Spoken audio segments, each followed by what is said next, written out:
love those that love you and hate those that hate you.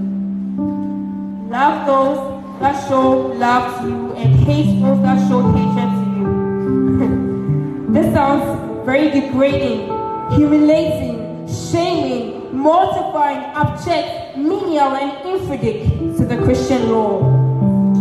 Christ is my judge and my advocate, and I, Lawyer Maxine, cannot sit down to allow the law that has been passed through the legislative house of heaven that clearly states in Matthew chapter 5, verse 44, that we should love those that love us and pray for those that hate us.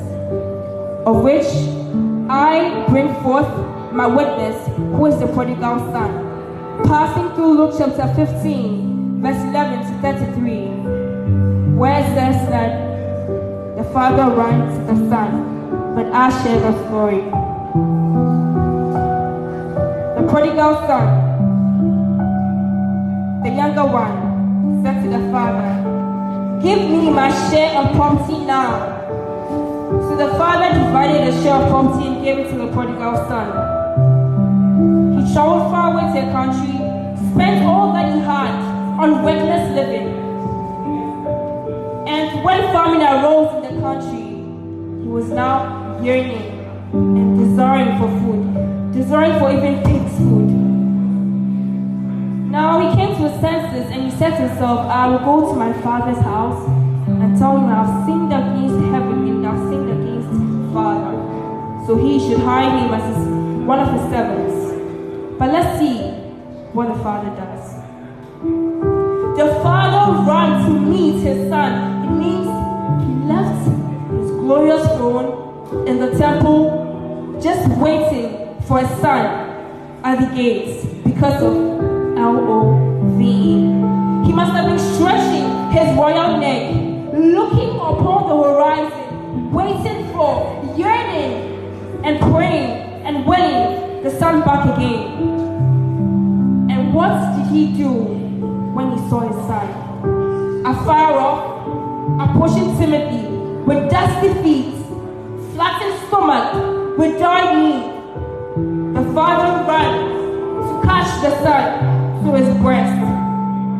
What grace, what love, just because of L-O-V-E. As if it's not enough, that same father came in as a human flesh and showed the great evidence, which is the cross, which has never been stated, that in that while we're still sinners, Christ died for us because he hated us, but it was ever stated in that while we're still sinners, Christ died for us just because of L-O-V-E. We have messed up. We have gone contrary to his will. But there's this thing he's doing, praying and winning us back again. So why should we have this pain, grief, and unforgiveness just because someone has offended us or showed hatred to us?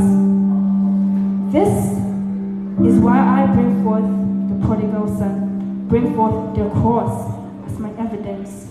To go contrary to the world that says we should love those that love us and hate those that hate us. What profit would we get if we should love those that love us and literally hate those that hate us? But then there is the profit we get. And one profit we have is the reconciliation.